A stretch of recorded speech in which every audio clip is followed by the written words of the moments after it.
Hello and welcome back to the Ravens Ridge podcast. Today we are talking about the American Dream in the Progressive Era. This is a bit of a detour from our normal podcast as we usually just rant about stuff, but today we're going to go on a specified structure. Alright. For some background context, the Progressive Era was mainly there to try and fix what the Gilded Age did. Now, what the Gilded Age did was had monopolies control the government, had child labor, and just a whole bunch of other bad things.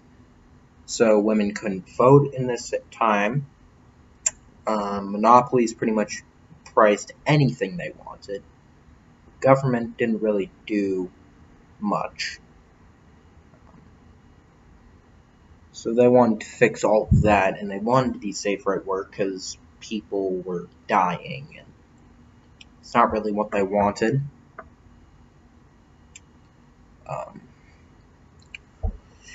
More things they wanted pretty much during this Progressive Era, which is from around 1890 to 1920.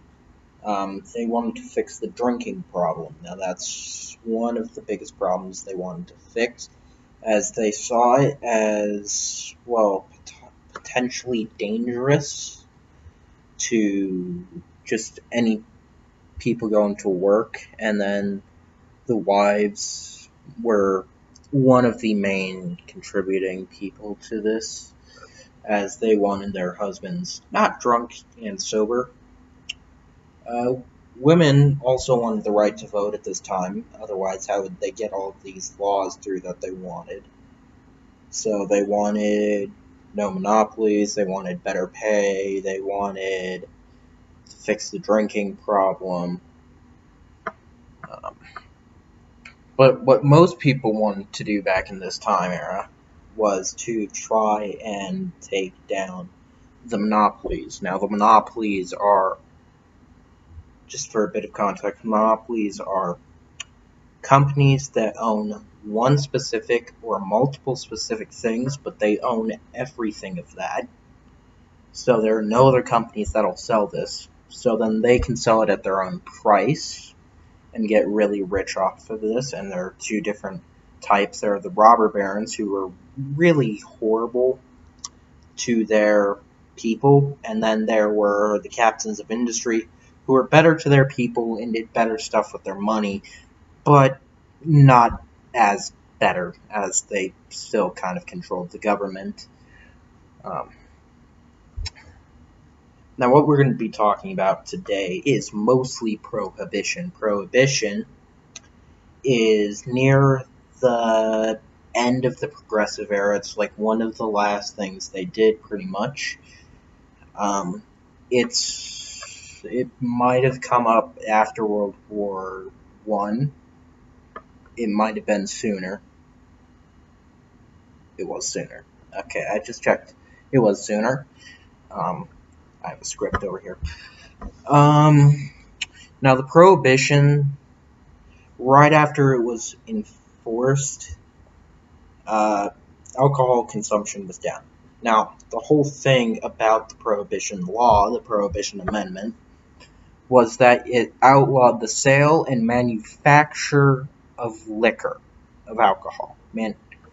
Any manufacturing and any sale of it was outlawed. But people found loopholes to this. And did they use that a lot? There were a lot of different people across the whole United States. And the problem with trying to keep prohibition down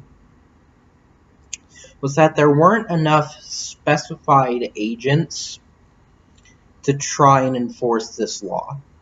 Now, when the law was first made, these special agents, now classified as the FBI, so you can thank Prohibition for that, there were only 1,500 agents, or 1,500, covering the entire United States. Now, I'm no mathematician, but that is very hard to... That's very hard to cover the entire nation. on a law. Now, after people found these loopholes into the whole scheme and paying off people, the really rich people paid off cops because they just could, and the cops took bribes very easily back then. They don't now. Don't try it. Um, Alcohol consumption rose up 70% in, well, dive bars pretty much. I forgot the exact name, but they were pretty much dive bars that you needed a code to get in. Oh, speakeasies, that's what they're called, speakeasies. Now, everybody pretty much went to a speakeasy. A lot of people did. Um, this created two economic jobs Prohibition did. One was for the mob, who just decided to get in on this trend, sell some liquor, but then also have some gang fights. Like Chicago was one of the most rivaled cities, I'm guessing, at the time. I'm looking, yeah, one of the most rivaled cities at the time. It also created a job for bootleggers. Now, bootleggers took alcohol and then ran it across state lines so that the state police in that state couldn't get them. But then they couldn't notify the other state police, not in time, before they hit the stash. Now, the only reason why they were able to outrun these cops in these cars were because they fitted superchargers or tuned the cars high to make them a race car, pretty much, a sports car, so that they can outrun the cops very easily. And this daunted the sport of NASCAR. Now, later in this era, next era, just a bit of context, NASCAR was not the first motorsport. Formula One actually took advantage of this. This is one that dates back all the way back to 51, so about 31 years later. But there were also pre-war cars that they raced before World War II. That's just a bit of context for sports cars in this era. Now, the negative consequences for this is organized crime was up by 33% throughout the entire nation. This is a problem because people didn't feel as safe and people didn't know what they were going to face when going outside for, the day. And also, the rich wanted to stay in charge, is in charge of their monopolies, in charge of their small little branch governments, and they wanted to stay in charge of the government as well, because they pretty much controlled the government. They controlled how the government acted at that time, pretty much, and they wanted to control their prices to stay as profitable as possible. Now, the two people that we're going to be focusing on are Al Capone and Russell Bufalino. Russell Bufalino, a little bit of a lesser known person. Let's start off with Al Capone here. Al Capone, at the 6th grade, dropped out. He dropped out and joined a gang, later moved to Chicago, and that's how he went into Chicago. But that doesn't explain why he became one of the biggest gangsters. Now, the reason for that is personally because of so I got up and got a drink at this point and at this part. So it cuts in back to where I was explaining where I was, because I had forgotten in that short time period when I got a drink. Let's see. So Al Capone in Chicago, because he moved after 6th grade, he's become a mobster. He got working in the mob, just doing some side jobs. Your run-of-the-mill bank robbery. I say that like it's nothing. Run-of-the-mill bank robbery. He did some small bank robbery, some small store robbery, help the people. But in his older life, he saw how much the people who just were selling liquor illegally were making. So he found a old storage unit, old storage place that they stored either whiskey or some other drink. I can't remember, but it was stored in a barrel, so it's probably whiskey. He stole all of that, then made his own transport company, and made his own medicinal company. Because back then you could still sell liquor for medicine. So most of the people back then were either becoming doctors or priests, because priests could give out liquor. So, yeah. But he bought his own made his own transport company, made his own doctor company thing. Then he sent out the liquor with the transport company to clients. Then had his goons, this was all scripted, rob the transport company, and then after that he would sell the liquor to the speakeasies to make a profit. Well, he started paying off cops, and he started doing a bit more mob stuff, and started killing some people. He didn't blatantly explain this to the media, but he subliminally did it to the media.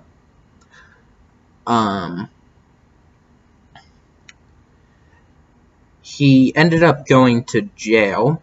Now, he only went to jail for a few things. This wasn't his big thing. He and a couple of other mob people met a couple times. They were discussing like who should be the fallback for all of this, and Capone was voted as the fallback person. So he ended up getting arrested. And in this arrest, when he was in prison, his wife filed for divorce, and then took everything from his mansion, and married a new man. Well, when Capone got out and saw all of this, he looked at it, pretty much just said, I can get this all back. And, I don't know, some other day, he was walking down the street, saw his wife in another car, blatantly, and then just shot her. Killed her outright. Turned himself in, went to the trial, blatantly said, I killed my wife, got away scot-free. The justice system back then, my friends, perfectly fine. You could kill your own wife and they wouldn't care if you gave a good enough argument. Don't do that now. They really are tougher. So, don't do that, please. That was basic background. Now we're getting into the real good stuff about Capone. Now, Capone kept doing all this transport, stealing from his transport, selling it to speakeasies, making a lot of money, paying off the cops. Well, he finally met his match a couple years later. I don't know how much more. He met his match, a cop that couldn't be paid off. And his lawyer found another person, not his lawyer, a person with, IRS person, just had a look over there. One of the IRS people found out that he was committing tax fraud through one of his many different companies. Pretty sure this one was a food establishment. I'll have to check back on that. Nope, not a food establishment. Okay. It was an establishment, and it was committing tax fraud. So they got Capone on tax fraud. And he spent 1 year in jail and then died of a heart attack because he was very sick. Now, Russell Bufalino. Who are we jumping up a time period? Sorry, Miss Copeland, didn't mean to jump up a time period, but this is all that I thought of. Okay, so basically after World War II, there was these two people. One was named Frank, and the other was Russell Buffalino. Now, Russell Buffalino owned a highway, and Frank, his transportation truck, because he worked in the meat industry back then, was transporting meat, and one of his engine parts failed. I don't exactly remember which part, but one of his engine parts failed. Now, they get talking. This was years before they actually finally start doing work. They get talking. He tells them to, or no, not years. That was not years. That was like days before they actually started working for each other. Now, after he got this fixed, Russell calls him up and says, "Hey, can you maybe help me with this?" Introduces him to a guy that owns a restaurant. Now, after this, Russell Buffalino starts talking to Frank, and Frank was born in Italy. Don't exactly remember where, but he was born in Italy and fought in World War II, and so did Frank. Frank was stationed near Sicily. They were working, trying to take down the Nazis in World War II. But they weren't in the same battalion, they were in different ones. So, after they got talking, they talked to the manager, who I explained was... No, I didn't explain, I just said they talked to the manager a couple minutes ago.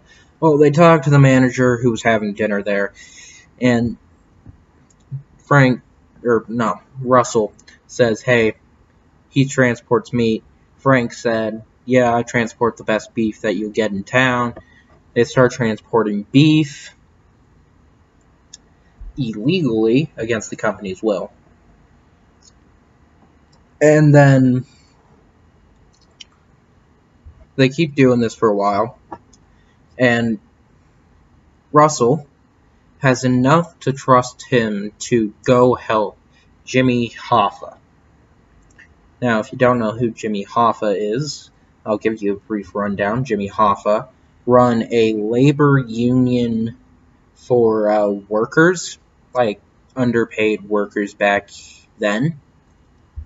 So he ran a union and was trying to get more people on his side. So he starts working for Hoffa. Now he gets called back to where he was originally working, and he's called to take out an opponent's cab company. They were just in competition with another cab company. So Frank and a bunch of other Russell Buffalino's guys go over and they destroy every single car. I mean, every single cab. Just gone. They push most of them into the water and then explode the others with dynamite. That's one way to take out your competition. Don't do that now, it'll get you arrested. Most of this stuff that I'm talking about is don't do it now. It'll get you arrested. Just don't. Okay? Don't get yourself arrested. Please. Okay, more on Jimmy Hoffa, Frank, and Russell Buffalino, who I'm supposed to be talking about, but I'll rant on about other people, just personally. After this, he goes back to Jimmy Hoffa and helps just make some financial decisions with him, do some other stuff. After he's done with Hoffa for a while, he goes back to Russell, and they're all Russell had a job for him. The job that Russell gave to him was to drive down to Florida, or drive somewhere, I forget, but the end point was like Florida. Drive, pick up weaponry, like military grade weaponry, drive to Florida so that they can ship it out to Cuba to stop Maestros, whoever was in charge back in the Cold War for Cuba, the communist, I forget his name. Yeah, he sends weapons, and they were watching on the news a couple of days later. That didn't really work out. Maestro was waiting for them and pretty much took out the whole battalion. Now, after this, they wanted someone better who could deal better with communism in the Cold War. So, they rigged the vote. Yeah. Election fraud, people. Most of the stuff that gangsters do is fraud. You're most likely going to catch them on fraud. Now, they did election fraud. That's how John F. Kennedy was elected. Election fraud. Because they thought, he understands, he talks to like Russell Buffalino and those people. He thought that, this will be good. He will be good on communism and we can get back to what we're doing. That's not how it ended up working out. It ended up working out with John F. Kennedy's one of the brothers,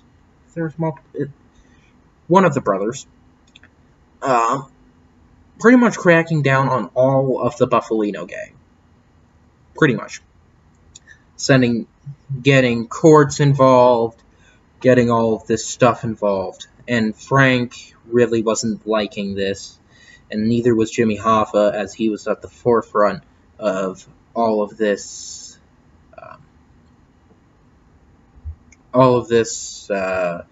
accusing. Now, Frank and Russell, they start talking. They go to a party because it was either Frank's birthday or it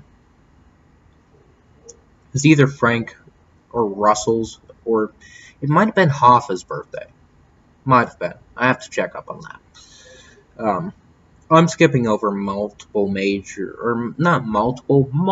minor details that don't really go to the plot. But you can watch that in The Irishman. I've watched it. Very good movie.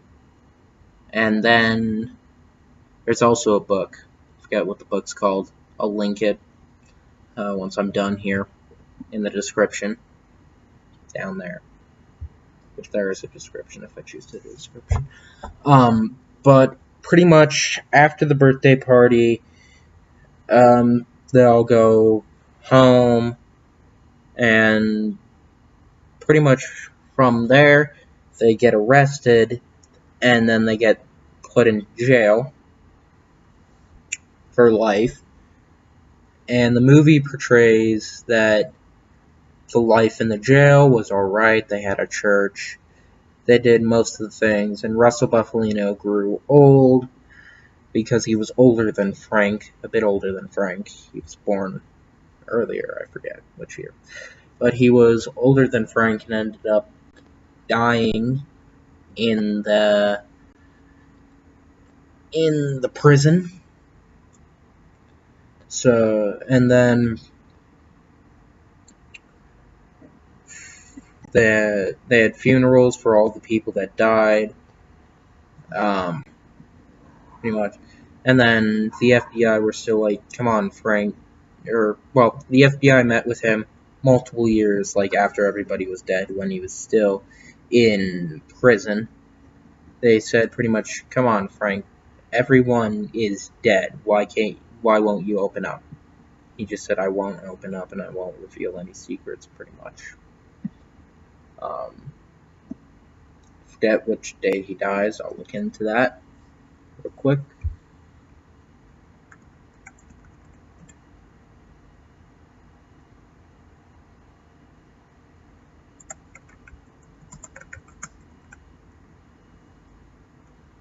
Frank Sheeran, his full name. Battery's running low. Why does this computer suck on battery? Okay. He died December 14th, 2003, in Philadelphia, in the prison there.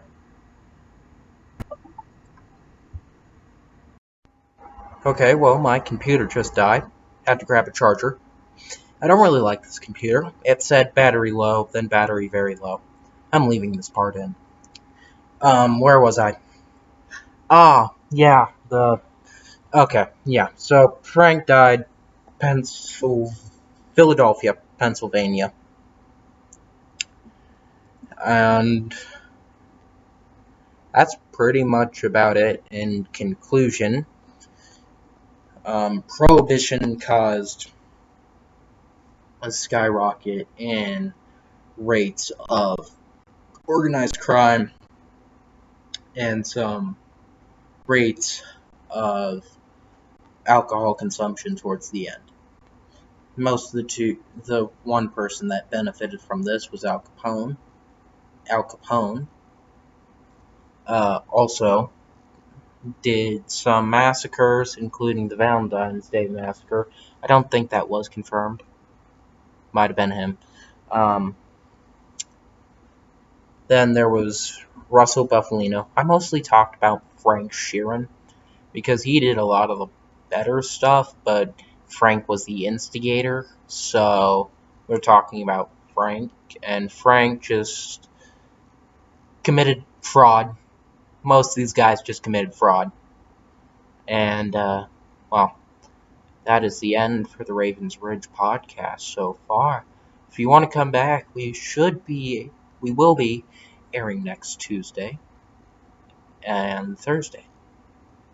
We might do a Saturday special as well. So be on the lookout for that. And have a good night, or a good evening, or even a good morning if you're watching this. We'll see you later. Goodbye. This has been the Ravens Ridge podcast.